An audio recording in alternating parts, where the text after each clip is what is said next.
मैं विवेक एक बार फिर से अपने YouTube चैनल पर आपका हार्दिक स्वागत करता हूं। आज हॉलीडे होने के बावजूद मैंने सोचा क्यों ना मैं आपके साथ कोई एक ज़रूरी इन्फॉर्मेशन शेयर करूं। आजकल आप सब जानते होंगे कि रिलायंस के शेयर्स का एक राइट इशू मार्केट में आया हुआ है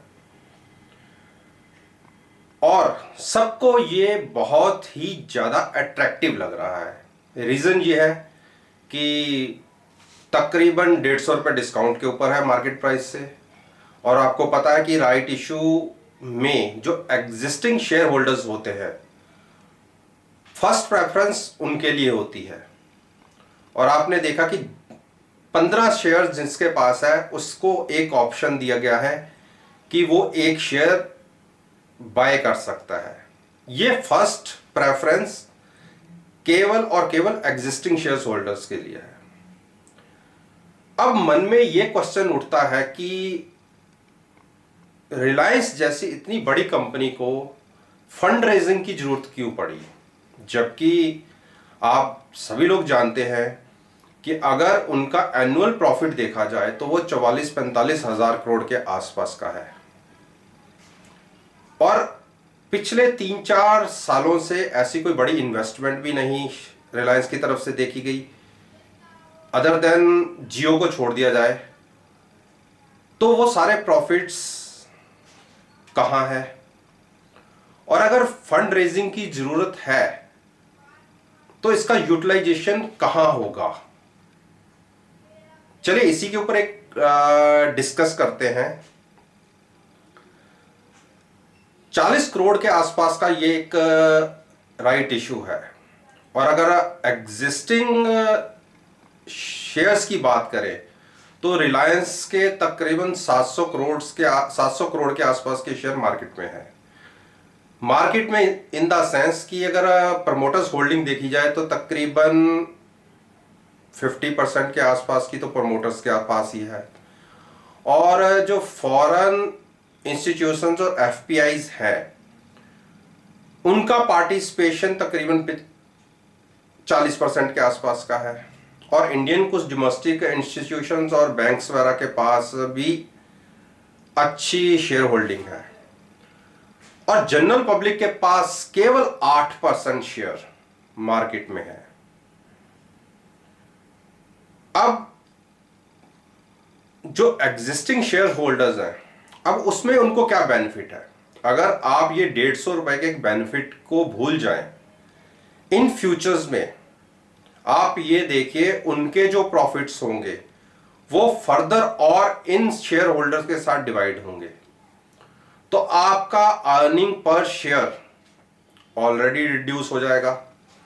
और अगर पिछले 4 साल से अगर रिलायंस का अर्निंग पर शेयर आप एनालाइज करें तो मैं 2016 से एक डाटा बताता हूं कि 100 रुपए का ईपीएस के बाद धीरे धीरे इनका ईपीएस 64-65 रुपए पर शेयर के आसपास आ गया। यानी ग्रोथ पिछले 4 साल से कुछ नहीं दिख रही।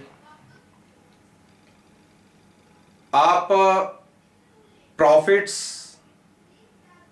जो हुए हैं पिछले 4 साल के अंदर उनका यूटिलाइजेशन जो मुझे दिखता है वो केवल इनके जो डेट्स हैं 1.5 लाख करोड़ के, जो मेरे को सुनने में आएगा जो डेट्स हैं उसके रीपेमेंट के लिए इस फंड रेजिंग की जरूरत होगी। लेकिन शेयर होल्डर्स को क्या मिलेगा इन फ्यूचर्स, उनका शेयर और शेयर होल्डर्स के साथ डिवाइड होगा, ईपीएस कंपनी का कम होगा, और जैसा कि आप सब लोग जानते हैं जियो के स्टेक की भी सेल हो रही है, और तकरीबन 14-15% के आसपास का इसी महीने जियो का स्टेक भी सेल किया गया है। वहां से भी तकरीबन 70-80 हजार करोड़ की एक फंड रेजिंग है। तो मेरे को अगर एज ए शेयर होल्डर अगर मैं सोचूं या इसमें कंपनी को क्या बेनिफिट दिख रहा है, क्योंकि कंपनी को बेनिफिट केवल यही होगा कि अभी उन्होंने जो वर्ल्ड फॉर्म से या दुनिया से जो पैसा उठाया हुआ है, जो हम कहते हैं, जो सुनने में आया 1-1.5 लाख करोड़ का जो डेट है, चलिए आपने उसकी डेट की तो पेमेंट कर दी, उस पेमेंट से आपको तकरीबन 4% के ऊपर का इंटरेस्ट भी मान ले तो आपको तकरीबन हर साल का 6,000 करोड़ का बेनिफिट होगा, जो पिछले 3-4 साल के इनके प्रॉफिट्स देखे जा रहे हैं। लेकिन अब इतना प्रॉफिट दिखाएगी कंपनी तो कॉर्पोरेट टैक्स ही 25% के आसपास चला जाएगा, तो एक्चुअल आपके हाथ में तकरीबन 4500 करोड़ के आसपास का एक रेवेन्यू जनरेट होगा। तो इस तरीके से अगर ईपीएस में थोड़ा सा गेन दिख जाए तो दिख जाए, अदरवाइज अगर मैं 4 साल के रिलायंस की परफॉर्मेंस की बात करूं तो इसकी एक कंपाउंड एनुअल ग्रोथ रेट साल बाय साल गिरती जा रही है, प्रॉफिट मार्जिन्स कम हो रहे हैं, लेकिन कंपनी की वैल्यूएशन बढ़ती जा रही है। तो कहीं ना कहीं एक एज ए इन्वेस्टर या एज ए स्टेक होल्डर थोड़ा सा मुझे डाउट होता है कि इसी तरीके से जिस हिसाब से पिछले 2 महीनों के अंदर इस शेयर ने परफॉर्मेंस दिखाई है, 800 से 1600 हो गया, उसके पीछे रीजंस क्या हैं? केवल एक फ्यूचर्स की प्लानिंग को देखते हुए क्या हमें इस रेट के ऊपर इसको बाय करना चाहिए? लेकिन अगर मेरे पॉइंट ऑफ व्यू से अगर बात करें तो मुझे यहां से पता नहीं क्यों अभी भी 150 से 200 पॉइंट की एक फॉल दिखती है। मेरे हिसाब से राइट इशू की क्लोजिंग के बाद एक बार इसका शेयर 1200 1250 तक आना चाहिए। जो आज की क्लोजिंग या फ्राइडे की क्लोजिंग की बात करूं तो तकरीबन 1430 के आसपास है, तो मुझे यहां से भी तकरीबन 15% की एक गिरावट दिखती है।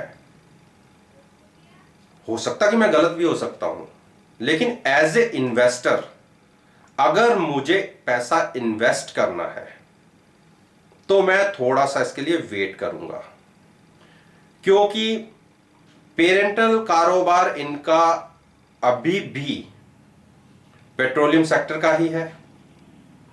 आपने देखा ही है कि मार्केट में क्रूड प्राइसेस के या उसकी डिमांड कितनी है, ऑल टाइम लो के ऊपर है। तो अगले 2-3 क्वार्टर्स भी मुझे काफी डाउटफुल लगते हैं। तो मैं तो आप सभी को यही एडवाइस दूंगा कि केवल 150 रुपया सस्ता चीज देख के अगर आप इन्वेस्ट कर रहे हैं तो थोड़ा कॉन्शियस होके हर चीज समझते हुए ही आप इन्वेस्ट कीजिए। बाकी आप खुद समझदार हैं, इन्वेस्ट करना और ना करना ये टोटल आपकी समझदारी के ऊपर है। मैं तो बस अपना एक व्यू आपके साथ जनरेट कर रहा हूं या शेयर कर रहा हूं कि मुझे इस शेयर में क्या दिखता है। मुझे एक बार, जैसे मैंने पहले भी आपसे बोला, कि यहां से तकरीबन 15% का एक डाउनफॉल दिखता है। हो सकता है कि यहां से 200 पॉइंट जाके फिर नीचे आ जाए, लेकिन एक बार मेरी इस वीडियो के बाद 1250 का एक बार तो रेट दिखना चाहिए।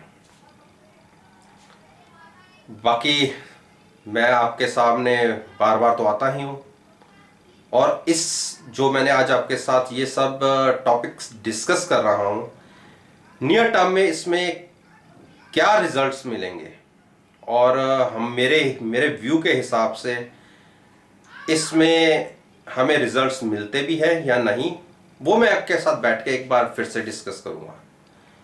और अगर आपको मेरी ये ओपिनियन या जो मैं आपके साथ डिस्कस किया है ये आपको अच्छा लगे और आप समझते हैं कि इससे आपको कुछ जानकारी मिली है, तो आप मेरे YouTube चैनल को सब्सक्राइब करिए और मेरी पास्ट परफॉर्मेंस को भी एनालाइज कीजिए। यकीन मानिए बहुत कुछ सीखने को मिलेगा। चलिए, इसी बात के साथ मैं आपसे विदा लेता हूं और फिर से एक नए टॉपिक, नए वीडियो के साथ मैं आपके सामने फिर से आऊँगा। तब तक के लिए धन्यवाद एंड टेक केयर।